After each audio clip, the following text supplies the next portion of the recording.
आपण त्यांच्यासोबत मुक्कामी या ठिकाणी रात्र काढणार आहात. कशा पद्धतीने एकंदरीत मागण्या आणि काय काय मागण्या आणि कशा पद्धतीने हे आंदोलन? एक तर यांची एकच मागणी आहे, इलेक्शनच्या तोंडावर आचारसंहिता लागण्यापूर्वी सरकारकडनं एक GR काढण्यात आला होता.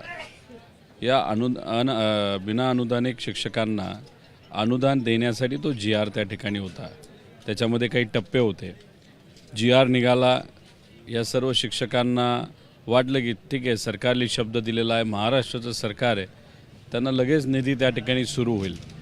पण दुर्दैव असं GR निघाला, आचारसंहिता लागली, इलेक्शन झालं, हे सरकार परत एकदा सत्तेत त्या ठिकाणी आलं.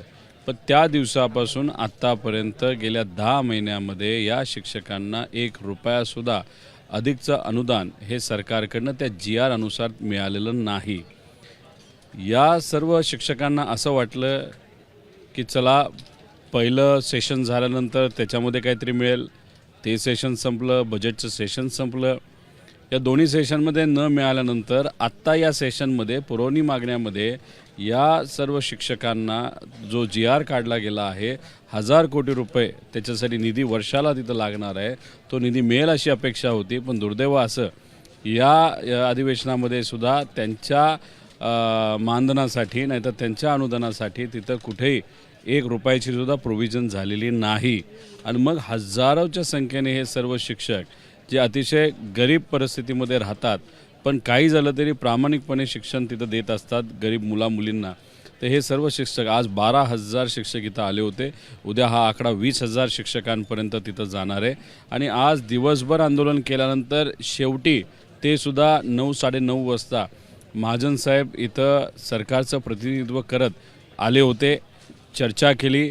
आणि उद्या 11-11:30 वाजता मुख्यमंत्री आणि दोन्ही उपमुख्यमंत्री व काही पदवीधर आमदार जे आज इथं उपस्थित होते आणि ह्यांच्याकडनं म्हणजे शिक्षकांचे 20 पदाधिकारी तिथं जाणार आहेत, चर्चा करणार आहेत. पण ह्या सर्व शिक्षकांची मागणी एकच आहे की तुम्ही थातूरमातूर चर्चा न करता, मोघम न बोलता, सकारात्मक असे शब्द न वापरता डायरेक्ट उद्याच्या उद्या तिथं असा एक GR काढण्यात यावा की जो GR याच्या आधी काढलेला आहे त्याच्यासाठी म्हणजे GRपेक्षा या 1000 कोटी रुपयाचं जे काही प्रोव्हिजन हे बजेटमध्ये त्या ठिकाणी करण्याची जरूरत आहे. अजूनसुद्धा वेळ आहे, कारण का पुरवणी मागण्यावर आता चर्चा सुरू झाली आहे. त्यामुळे ती लवकरात लवकर व्हावी. आणि ते जोपर्यंत होत नाही तोपर्यंत मी सुद्धा, सुनीलभाऊ भुसारा आहेत, आमच्या ताई आहेत ज्या उद्धव ठाकरे साहेबांच्या पक्षामध्ये पदाधिकारी आहेत, अनेक इतर आमदारसुद्धा त्या ठिकाणी उपस्थित होत, नरेंद्रभाऊ काळे आणि इतरही सर्व पदाधिकारी इथं आहोत. आम्ही इथं राहणार आहोत. आज त्यांच्याबरोबर या ठिकाणी राहून उद्या 11:30 वाजता पवारसाहेबसुद्धा इथे येतील आणि कदाचित इतरही मित्रपक्षाचे सर्व नेते उपस्थित राहतील. जोपर्यंत यांचा जो अधिकार आहे तो त्यांना मिळत नाही तोपर्यंत हे आंदोलन संपणार नाही. आज तुम्ही या शिक्षकांबरोबर आझाद मैदानमध्ये रात्री मुक्कामी राहणार आहात. कशा पद्धतीने एकंदरीत पुढच्या स्वरूप असेल आंदोलनाचा? रात्र काढणार आहात, पुढे दिवस आहेत, असं कसं एकंदरीत कसं स्वरूप असेल तुमचं आंदोलन? आज बघा ना, 12,000 शिक्षक आले होते आणि हे जे आंदोलन आहे अराजकीय आंदोलन आहे. कुणी उभं केलं आहे? शिक्षकांनी उभं केलेलं आहे. आम्ही फक्त याच्यामध्ये सहभाग आणि त्यांचा एक कार्यकर्ता म्हणून त्याला पाठिंबा देण्यासाठी इथं आलेलो आहे. आज रात्री आम्ही इथं राहिल्यानंतर काही शिक्षक इथं झोपलेत. करीबन 4-1 हजार लोक या आझाद मैदानवर आज इथं झोपलेले आहेत.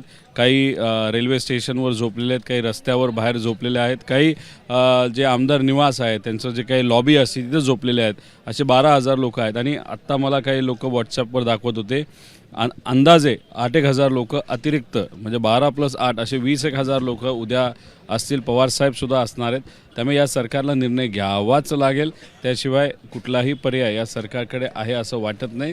इतके महिने हे त्यांच्या हक्कासाठी लढत आहेत. त्यातले काही लोक आता हे 9 महिन्यामध्ये रिटायर होणार आहेत. आत्ता मी काही लोकांना भेटलो 2 वर्षात रिटायर होणार आहेत.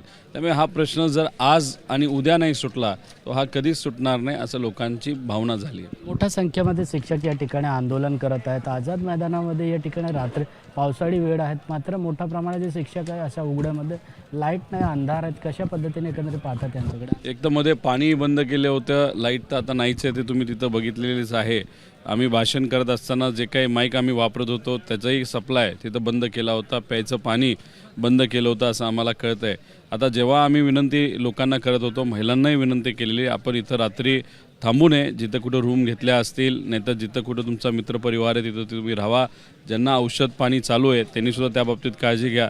पण आपल्या आरोग्याची, परिवाराची विचार न करता हे सर्व शिक्षक आज इथं उपस्थित आहेत. पाऊस असताना जे काही इथं टेम्पररी एक शेड इथं उभी केलेली आहे, त्याच्या आत आत्ता 4-5 हजार लोक झोपली आहेत आणि काही बाहेरच्या बाजूला सुद्धा आहेत. पाऊस आला तर त्यांना अडचण त्या ठिकाणी होईल. पावसाळी अधिवेशन सुरू आहे, अशामध्ये हे जे शिक्षकांचे प्रश्न आहेत अशामध्ये ते अधिवेशनात घेतलं जाणार का तुमचं? नाही, हे बघा, अधिवेशनामध्ये अनेक आमदारांनी प्रश्न मांडलेले आहेत, पण उत्तर जे काही मंत्री महोदयांकडनं येतं ते फक्त गोल येतं.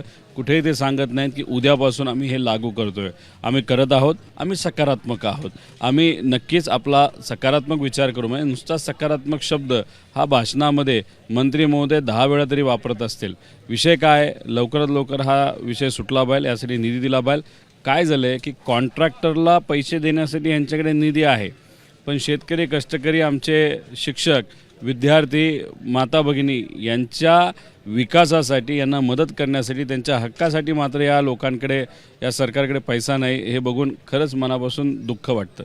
उद्या तुम्ही म्हणत आहात की सरकार या शिष्टमंडळाबरोबर चर्चा करणार. जर बैठकीमध्ये तोडगा निघाला नाही तर पुढील दिशा काय असेल या शिक्षकांचं? सरकारला निर्णय घ्यावाच लागेल. नाहीतर हा आकडा उद्या 20,000 होणार, परवा तो 25,000 होणार. मग तो तसा वाढत हा 70-80 हजारापर्यंत जाऊ शकतो. आणि काही जर शिक्षक असे म्हणत आहेत की आता आम्ही आमच्या परिवाराला घेऊन येतो, मुलाबाळांना आम्ही इथं घेऊन येतो. आम्ही विनंती करतो की तसं काय करू नका. पण शेवटी शेतकरी जे शिक्षक आहेत ते कुठं कोणाचं ऐकणार नाही. ते भावनिक झालेले आहेत आणि त्या अनुषंगाने इथं एक असा मोठा मोर्चा या शिक्षकांचा होऊ शकतो की या सरकारला फार महागात पडू शकतं. आणि सरकारमध्ये जे सर्व नेते आहेत या गोष्टीला जाणून आहेत. त्यामुळे मला असं वाटतं की उद्या त्यांना निर्णय घ्यावाच लागेल. पवारसाहेब स्वतः उद्या 11:30 वाजता येतील, लोकांची बाजू समजून घेतील, सरकारला फोन करतील.